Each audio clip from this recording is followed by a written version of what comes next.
Hey, this is Jeff with The Building Boys. By trade, I'm a chiropractor, and I own other real estate ventures such as extended stay suites and long-term rentals. One day a week, I grow my passive income portfolio. In these videos, I will be working alongside my father building our next passive income stream, a senior citizen fourplex. Watch our videos and repeat the process for yourself so you can become financially free. Hey everybody, today we are going to be talking about soffit. So here I already did this side so you guys have an idea as to what is soffit. What we did is we have an F mold, which is a piece of aluminum right here. Right, this is F mold, so you can see it a little bit better. On the top side, there is a nail fin, so it looks like an F. The concept's pretty simple. You want to measure from the building to the outside edge of the 2x6. Let's say that is 21 inches. Subtract a 1/4 inch just for a little bit of play. You do not want to have it overhanging. So as you can see, we get pretty close, but we don't want to overhang because or else the fascia board steel will not cover. It'll, hit the soffit. And you also have, 3/4 inch of play here, okay? So that give yourself some wiggle room. The reason this is vented comes into play with these pink things because we're going to fill this whole thing in with insulation. So we're going to fill that whole cavity so it allows the house to breathe through those openings way on the top, then go down through the soffit. So that's kind of the whole concept. It allows the house to breathe and also is decorative so weather doesn't beat up the house. Okay, so when we come to a corner, I'm going to back up. Run a level all the way across, draw a line, and then drop it down a 1/2 inch. So this F mold is a 1/2 inch below level of this 2x6. The reason for that is because the soffit is a 1/2 inch thick. If you just ran the level and marked a line, your soffit would be tilted at 1/2 inch and it would look a little funky, okay? When we come over, we had to build this out, and I'll show you how we did that. If we didn't, we wouldn't have anywhere for the F mold here on the gable end to nail to. It would be kind of a weird opening. So this allows us to run our siding across and a place for the F mold. All right, so we're starting on this whole back side. So I got the piece of F mold all the way ran, straight across. Like I said, use a level, run a line, mark another line a 1/2 inch below it. So that is the bottom of your F mold, okay? Put another piece of F right here, nailed it on the back side. Now the biggest important thing, we got this nailed, but before I nailed this, I like to use a square, put it right up against that house. Make sure you get started right. It's very easy to get tipped when the first piece is in a piece of F mold. You don't know where flat is. Every 2 or 3 pieces, I continue to just check this because at the end, you don't want to be off by 4 inches, have an obvious angle on the last piece of soffit. When it comes to nailing, we're just going to use, I think they're just called 3 pennies. These aren't even nailed all the way in. You're just going to hit where basically you hit the vinyl. You do not need to bury these. Now, you cannot see the nail here, but maybe you can.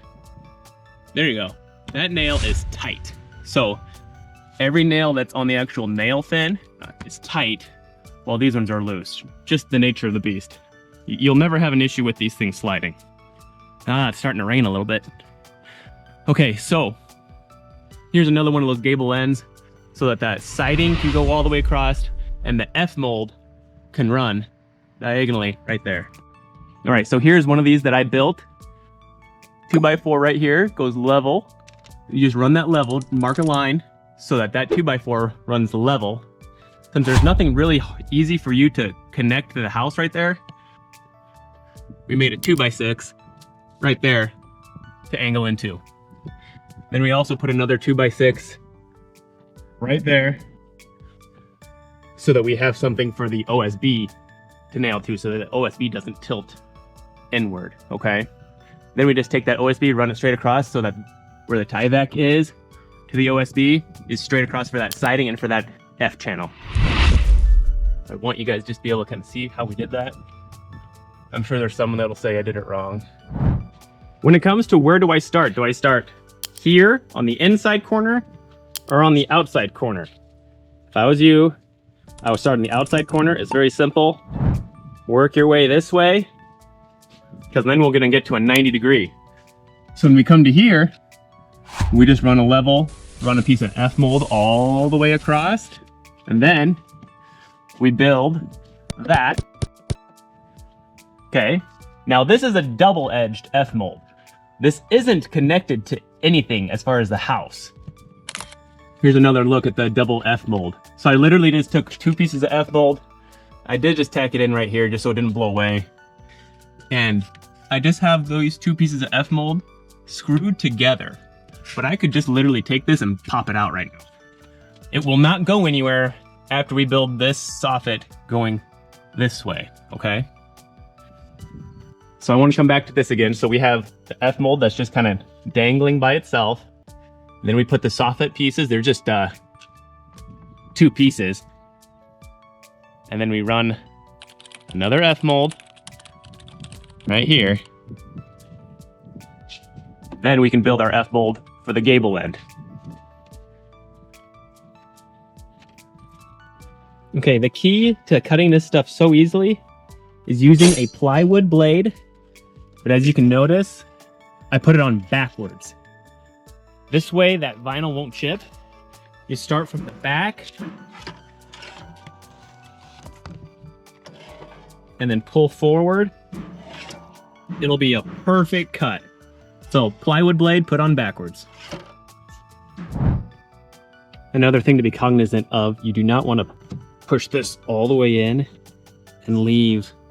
I mean, that's still not that bad, but you don't want this to get into here, because when that piece of fascia covering comes over, you want to make sure that usually it's like an inch hangover, but you just don't want to be pushing it. So I like to bring that out. So it's just about an eighth inch off the edge. All right, it's been about 25 minutes. I've been working my way through.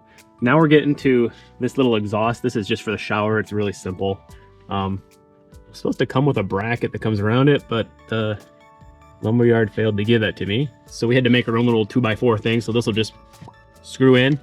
But first we have to, obviously a piece of, so we're gonna measure from right here to right here and right here, and then cut a circle. Okay, so now if you go back to our video about shingling, I kind of discussed how I screwed up a little bit on here, way up high. We were supposed to put ODE on, which is what we got right here, all around the perimeter. We did not, though, on the front fascia here. So we had to bend, wow, truck, goodness gracious. We had to bend a little 90 degree, kind of make like a ramp for the water to shoot off. And then we had to make this fascia board a little bit longer to slide up into that. Because I failed to have the guy who put up the trusses to put the ODE around the whole thing. If we would have put this everywhere, we'd have no issues. So we had to make a little ramp. You can see right here. And then our actual fascia covering. Now, we're gonna go to the other side.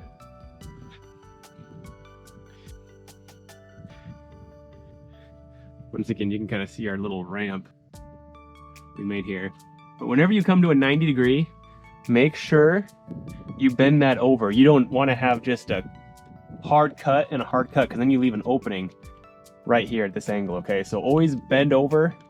You can just bend this with using a rapid square and just bend it kind of manually. And then the next piece will just slide right over that.